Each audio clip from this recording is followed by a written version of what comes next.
When our daughter Nika was diagnosed with diabetes type 1, she was just 2 years old.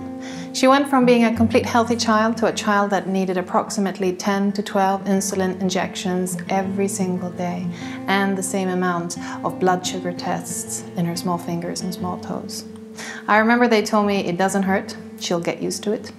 Unfortunately, that is not the case. When you're 2 years old, you do not understand why you need to do all of this. Today, Nika is 8 years old, and you can't tell by just looking at her that she has this diagnosis.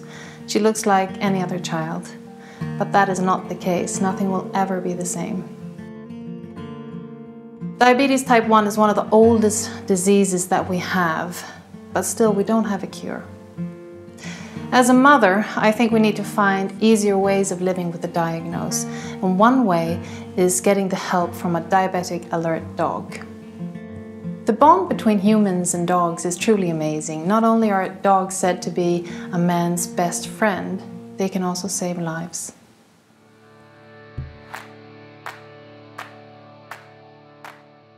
Molly will be trained to become a certified diabetic alert dog.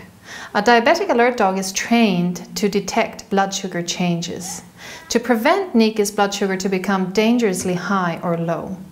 The dog's nose is so sensitive it can send an alert even before Nika is actually high or low. A diabetic alert dog will learn to get help if needed 24 hours a day. We started training Molly at the age of 4 months together with SOS, the Swedish Service and Hearing Association. Our trainer has many years of experience with training service dogs.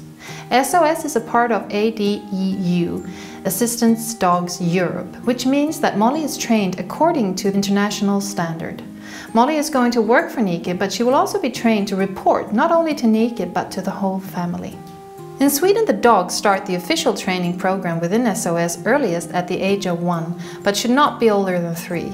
But before the dog can start, it has to be examined by a vet so that she has no breed-related diseases and has to have x-rays of the hips and elbows performed. Also, an evaluation of the dog's personality needs to have been done so that she has what it takes to work as a service dog.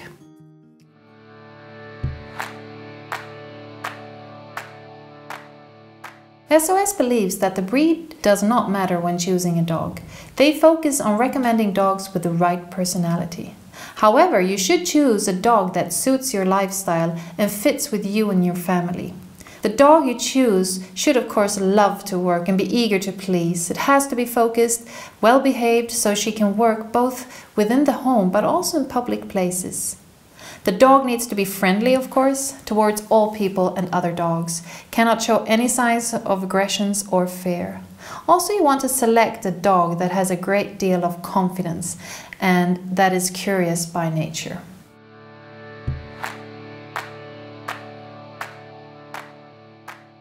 When we train Molly, we are working with something called positive reinforcement, meaning we give her attention with treats, love and play when she does what we want her to do.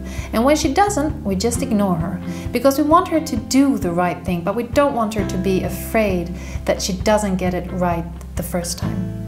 We do not want a dog that only works when getting a command. We want a dog that will think for itself. As a service dog, you are expected to always behave in an appropriate manner in public.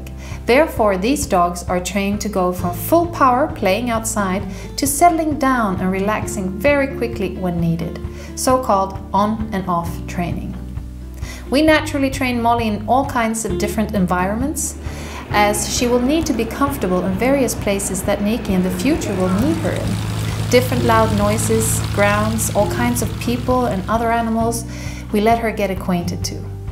Everyday obedience is something we started to train Molly from day 1. We train her to be responsible and tidy up her toys, but also to pick up everything we drop. Getting help is something we train Molly. We train her to be persistent and not to give up, even if she does not get any attention. For instance, if we are sleeping and Nika is low, we need to be sure that Molly does not give up before she gets our attention. But we also want Molly to be able to find someone other than a family member, if needed, and alert and lead that person directly to Nika. Hide and seek is a fun game, but also a useful skill to teach Molly, who might one day need to find Nike.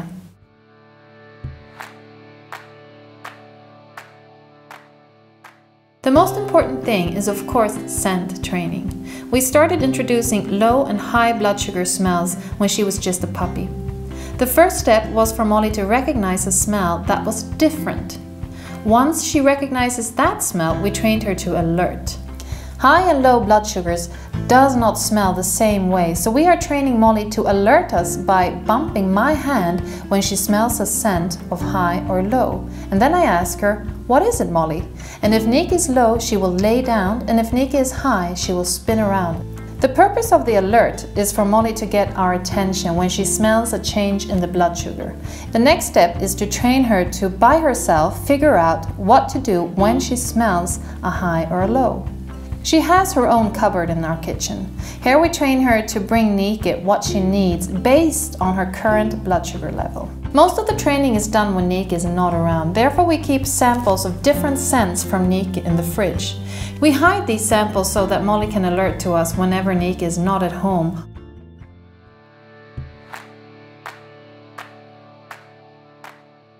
From that the official training starts. It usually takes approximately a year until the dog graduates, all depending on the dog of course.